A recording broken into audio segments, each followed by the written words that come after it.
Yo, what is up everybody, and welcome back to another Madden 24 online CFM game. We are now in week 3 of the 2024 season here in the Premier Madden League. Our Los Angeles Rams have had 2 thrilling games to start off the young campaign, and it's been stressful. I think today what we want more than anything else is a calm game, but I don't think that's going to happen because today is a rematch from the NFC Championship game of last season, Rams versus Bears. And of course, our Rams came out victorious in that game on our way to winning the Super Bowl. And you know that 8 away at Chicago every single day since that game was played. They want revenge, and that starts now. If they could get a win week 3, that could give them all the confidence in the world to go on their run to ultimately secure the big prize. We are underway for week 3 action at FEISTY Stadium. Should be a thriller as 2 of the best of the NFC meet once again. Jalen Henderson, quick fire, and got it to Hunter Henry. Hunter Henry has been injured for the start of the season, but now he is in the fold and ready to make his Rams debut. Puka Nacua with the grab, Henderson going to the electric rookie Julian Fleming. The youth of this Rams team has been shining brighter than we expected so far. We're gonna need more of that today, including on 3rd down. Henderson, good pocket outside, and misses the mark. Looking for Antonio Gibson, had separation, but Henderson, I mean, the kid is just fireworks because you never know where he's gonna shoot that ball, where he's gonna scramble, what decision he's going to make, and when. But you're always tuning in to see what he does next. So that's why I think he's like fireworks out there. Justin Fields could be more of the same 3rd down. There's no mystery about this play. A free 1st down regardless. Breece Hall still shaking a man off. It was a free play offsides, and Breece Hall got a lot more free than the 5 yards for Gabe Hall jumping before the snap.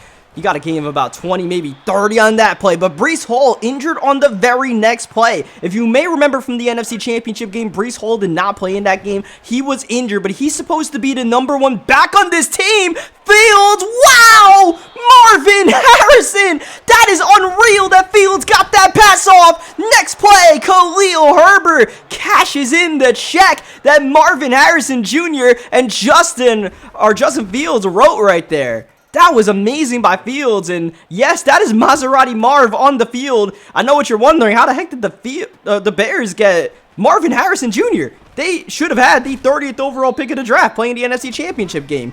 Well, the Bears from the real-life Bryce Young trade also had the Carolina Panthers' future 1st-round pick, which ended up being the 2nd overall pick in the draft. So one of our fiercest competitors in the conference got a lot better because they were able to get Marvin Harrison Jr. with the 2nd overall pick. And that's an interception by TJ Green, the former Los Angeles Ram, part of our Super Bowl winning team, gets the interception as we try to target Cooper Kupp, bombing downfield, wide open and caught. DJ Moore on the very next play, but a flag is gonna erase the touchdown. A legal man downfield, not sure how that happened, but we'll take it. Nonetheless, the Bears are looking good early in this game, though Fields might have just got hit with the announcer's jinx because he missed the slightly open man. 3rd down and 15. Fields with the step up, still looking to throw, bombing downfield, wanting more again, and Keon Crossan hanging on for dear life to just break that pass up. The Bears are trying to get big chunk plays right now, and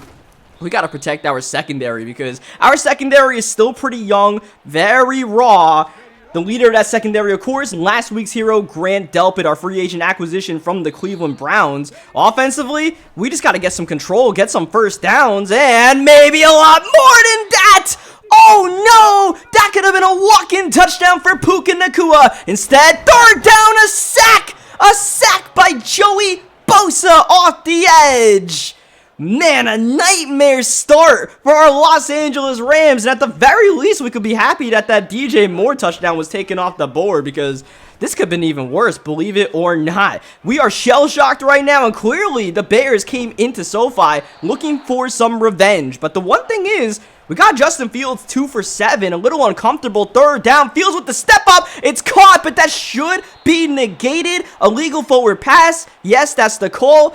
You lose 5 yards and the down with that decision. So it was a weird looking play there, and I feel like if it wasn't an illegal man downfield, we would have been able to animate. Look at Fleming, another great punt return. 1 man to beat, a stiff arm and ridden out of balance, but that will give our Rams instant scoring opportunity. Henderson looking for more, just looking for something positive right now, as we're still in the first quarter. That is the good news. As bad as things have been, we're not even done with the first frame of the game. Antonio Gibson bouncing around, getting some momentum outside. Cooper Kupp in for 6. Cooper Kupp on the RPO. Along with the many great talents of Cooper Kupp, he is one of the best yards after the catch kind of guys. So we could get him the ball in open space, like on an RPO bubble. That really helps us because he can accelerate upfield quickly and make things happen. Velvis Jones not making things happen. He only gets at a 15-yard line on that punt return. Justin Fields, weak side, running away from Donald and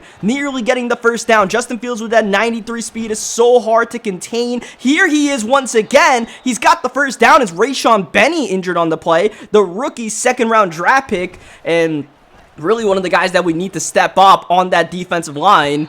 That's not going to help, as that's just a drop pass right there, I believe, by Robert Tonyan. Benny's all right to come back, and you know, we actually are going to rush him back there. We have Kobe Turner, who was our starter last year, but we'll try to bring Benny back and see what he can do, because we need all the resistance possible to keep Justin Fields in check with his legs more than his arm. Third down, down goes Fields. Byron Young got him first. Clowney cleaning up the mess.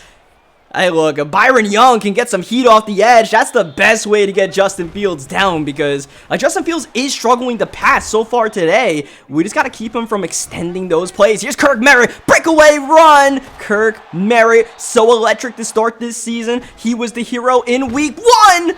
Who's blocking for Jalen Henderson on first down? Apparently nobody. Second down, Gibson back at it, and we're having some success running the ball. Not in big increments, but enough to make it third down in inches. Quick throw in the flats, and it's caught by Cooper Kupp. Third downs, you know we're looking for 10, and he delivers more often than not. Jalen Henderson extending, got it. Kupp once more into the red zone, and then some. Cooper Kupp setting up a goal to go at the 4. Gibson trying to tap dance his way out of trouble. Gets a gain of a yard. Heavy set here. Henderson looking to plow his way forward. Design QB run.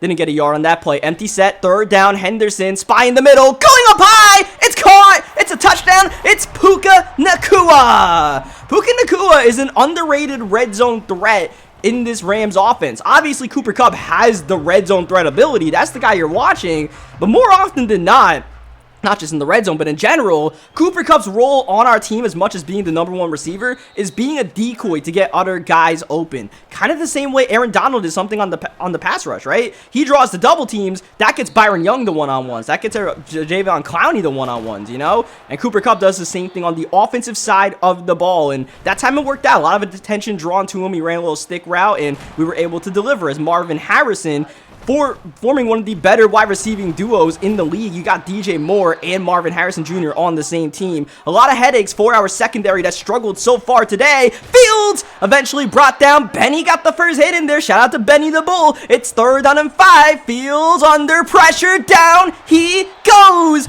Aaron Donald like a bloodhound, sniffing Justin Fields and not letting go. And that'll force a punt right before the 2-minute warning. Julian Fleming trying to bounce it outside once again, but not able to quite catch the edge. Setting up a screen pass here on first down. It's Fleming, ball in his hands, moving the chains, trying to juke a man out the way. And that will take us to the 2-minute warning. Rams up by 5, hungry to extend the lead, but intercepted instead. Joey Bosa running away and brought down by Kevin Dotson, thankfully, but an errant pass by Jalen Henderson, his second giveaway of the day, and to Joey Bosa of all people, as Aaron Donald continues to wreak havoc. A loss of 3 under 90 seconds to go in the half. That's broken up, double coverage, dangerous throw, and Justin Fields, he's in his own head right now, 3 for 10, and Aaron Donald is in his grill. That might be part of the reason why Justin Fields is struggling today. We talked about how we had to make the adjustment to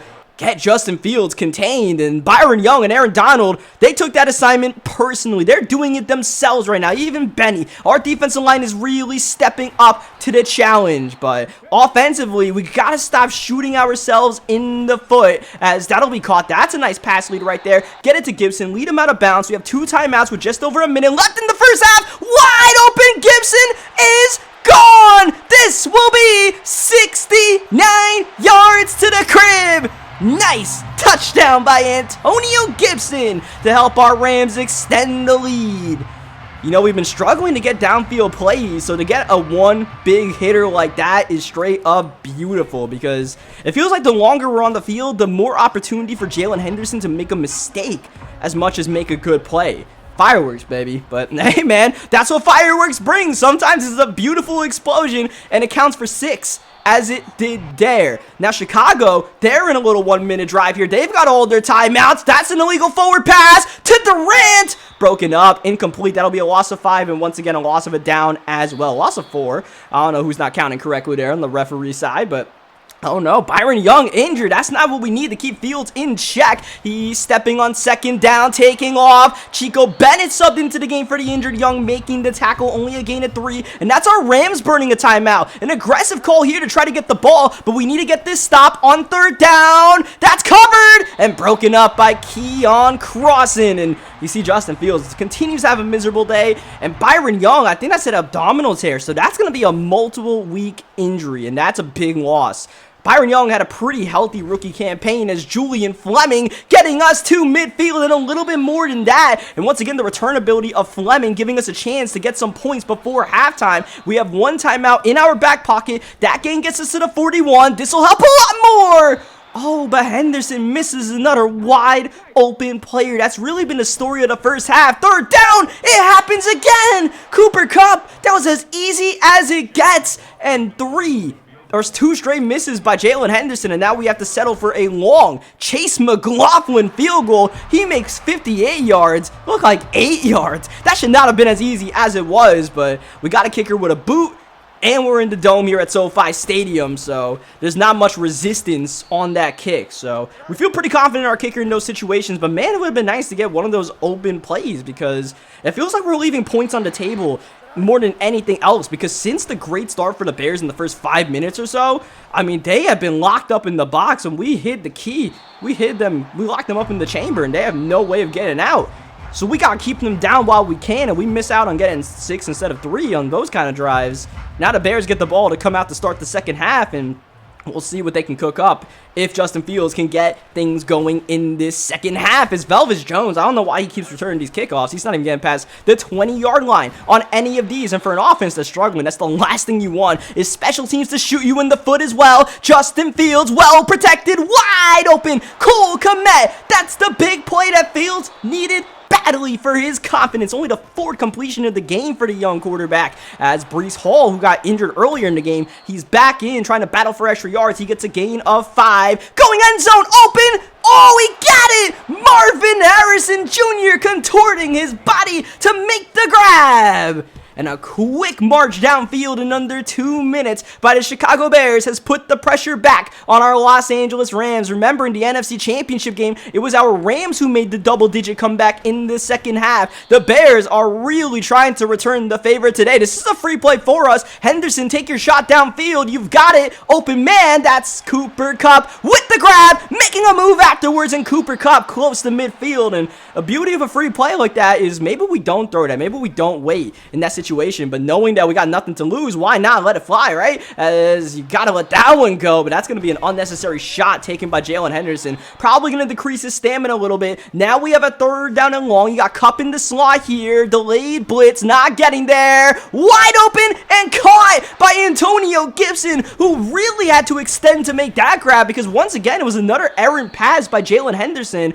as Kevin Dotson, who made a touchdown-saving tackle earlier in the game, now he's injured, wide open in the flats. Antonio Gibson, who's really valuable as a receiving back right now, as much as a downfield runner for us. Here's a 1st down and goal. Outside, open, Nakua. Couldn't quite turn it upfield. Goes out of bounds. Untouched at the 4-yard line, as now Dotson is out for Well, it looks like the rest of the game, up the gut, Gibson in for 6. And you see the threat of the RPO outside for Cooper Kupp. The way we scored a touchdown earlier in the game really took a lot of attention away from the Bears defense on the simple up-the-gut run by Antonio Gibson. Once again, not only using Cooper Kupp as the #1 guy, but as a decoy at the same time is what really elevates our offense. Because, yeah, that's covered, or that's not covered. We're throwing it to Kupp, but, you know, you have to put that much resources on it because you're that afraid of it. Hey, look, we don't gotta give it to Cooper Kupp, but the run is that easy as Rayshon Benny is injured once again in this game. A lot of injuries in this one. That's outside. That's wide open. That's Cole Kmet, who's starting to come alive in this second half, becoming the favorite target of Justin Fields as we try to take those 2 dangerous receivers out of the game. There's one of them, Marvin Harrison. He's got a first down as the offenses are starting to come alive in this third quarter. Breece Hall outside run. Got some space to create. Ridden down after a gain of 7. Why not try Breece once again? Look at Bo Braid covering a lot of ground. The rookie safety preventing the first down. Breece once more, taking a crack at it. He didn't get it. That's Jadeveon Clowney stopping him behind the sticks. 4th down, Hall in the backfield, out the pistol. He gets the carry, gets by Donald, and gets the first down. Whoa, Aaron Donald nearly made a heroic play in the backfield. Instead, the drive stays alive. Fields step up, and nearly intercepted by Braid. Should have been intercepted by Braid. 2nd down, Fields feeling pressure underneath. Good grab there by Breece Hall, but he takes the shot and comes up lame afterwards. Another 3rd down and short for this Bears offense. They'll run it. Herbert, the backup for the first down, stretches a man out the way. Down to the 1-yard line. You see Breece Hall pull hamstring. That might be the end of the day for Breece Hall. Herbert in on first down, a walk-in touchdown. Almost like we allowed that to happen, but there was anything but give up on that play. We tried to prove resistance, and it was futile, clearly. Whatever we did came up wrong. And a nice 11-play drive by the Chicago Bears. And you suddenly get the sense that, yeah, this game is a little personal at this point for not only the Bears, for our Rams. Like, we want to protect ourselves. We don't want to give the Bears the win to make them think like, oh, yeah, you know, this could be your year. No, we got to act like we're the defending champions and keep our stakehold on the rest of the league. But that's not going to help. Danielle Hunter, the former Viking, with the sack. It's 3rd down and 14, 3-man rush. Not getting close. That is caught by Fleming. He comes back to the ball and turns upfield to get the first down. Julian Fleming. Wow. We've seen him in the open field, but on the curl route as well, making the adjustment. His route running is like in the 60s, but he's just playing above expectations as, hey man, that's a nice catch by Cooper Kupp. Not many receivers are going to make that play, but nonetheless, it's a big 3rd down and 6. Outside, Nacua with the grab. And this young wide receiver duo of Nacua and Fleming finding different ways to do damage to the Bears today as Henderson in trouble once more. And you see the beauty of Jalen Henderson able to at least extend and prevent a sack. In a situation like that, Tim Patrick making a move in the open field. Nice run in the RPO. 1st down for our 4th-string receiver, Tim Patrick. Henderson trying to get away, but every Bear in sight had a hand on him as, oh, Antonio Gibson 2-hand side on that ball. He gets a gain of 7. Once more, a big 3rd down in the 4th quarter. Jalen Henderson scanning open. This time he's got it to Gibson. We missed that angle route earlier at the backfield. Now we connect as look at Gibson stretching a man off. That was a big loss. Instead, we get to the 2-yard line. Empty the backfield. Jalen Henderson touchdown. Rams ramming his way in for 6. Jalen Henderson would not be denied. And you see, once again, this is something that was just not a part of our offense last year. Being able to use the quarterback in a way that is what you would do with a mobile quarterback. Jalen Henderson with that 89 speed. We had Matt Stafford last year, and we just couldn't run plays like that. Now we can, and what a drive to make it a 2-possession game. And it almost felt like deja vu from the championship game, converting key 3rd downs in pressure situations and trying to put the Bears away. The Bears have a little bit of time to play with, though. They got 5 minutes to get back into this one. Plenty of time to make something happen, but now when DJ Jones gets the sack, once again, our front 4 making noise. Not here, though. Fields has a lot of time. Double coverage! Oh, and dropped by Delpit and a late penalty on the play. Okay, illegal block. I'm just going to call that offensive PI of Marvin Harrison because it looked like he just pushed the ball out of Grant Delpit as that'll be caught out the backfield. No! Dropped by Herbert, and it was Bo Braid once again with a nose for making a big play. 4th down, Bears got to go for it. Fields with the step up. Got to stay in that pocket. No! He's taking off. You need 13 yards, and you're not going to get close with that kind of indecisiveness. A turnover on downs for the Chicago Bears. Great defense by our Rams when it mattered the most. And now we put on that shoe clock and try to get out of here scot-free with our 3rd win of the year. Open lane. Oh, Gibson is just walking. Almost a ton at that point. How easy he made it look. Touchdown Rams once again. And that might as well be the dagger. 19-point lead for the Rams with just over 2:30 remaining. And we still look like we're reigning supreme over the Chicago Bears. I said we needed a game that was less dramatic. This game was still pretty dramatic in its own right, but at least it's looking pretty good as we wind things down. Shout out to Dylan, the not-so-villain right there, getting the sack. Oh, ball's out! Fields lost it! And it's recovered by the Rams! That should be the final dagger applied to the heart. We'll kneel it out from here, down by 19. The Bears don't got much to do about it, and I mean, that was just a culmination of the entire game. The hits that we were putting on Justin Fields. Eventually, he was going to have to give us that pigskin, and he did. Not that it really mattered whether he did or not there on that drive, but it's nice to get it. It's nice to get that turnover for your stats. Why not, right? And most importantly, we get the win. So, yeah, man, shout out to the Bears, man. GG's to them. It definitely got a little bit sketchy early in the game. We got to a slow start. The Bears came out hot, and eventually we were able to match their tempo and exceed that. And, you know, Jalen Henderson at the end of the day had a pretty good stat line, but, I mean, as much good as bad. It's been an adventure with the rookie, but it's been a fun adventure so far. It must be said with, you know, all of these new pieces because, like I mentioned before, this is a different Rams team than the one that won the Super Bowl last year. The only core pieces that are really sticking together, Cooper Kupp and Aaron Donald. And once again, as long as we got those guys, anything can happen. We can go as far as we need to go. But, I mean, just putting all these new pieces around them has been an interesting ride so far. As you see Donald, I mean, wrecking havoc, Kupp scoring touchdowns and doing big things once again. And, you know, they're still the focal point of this year for our Rams. But like I said, we got to build the foundation for what's coming up next for the days that we don't have Kupp and Donald. And this is one of those days where it looked good for our young guys for sure. So Byron Young, unfortunately, one of those guys. He's going to be out for the next 3 games with that abdominal tear. That'll be a tough one to swallow. But, I mean, we're starting to build some depth around that. So we'll see what happens. We'll try to put the rookie Chico Bennett in his spot. But until then, leave a like in the video if you guys enjoyed what you guys saw today. Subscribe for more Madden 24 gameplays. And I'll catch you guys next time. Thank you, as always, for watching.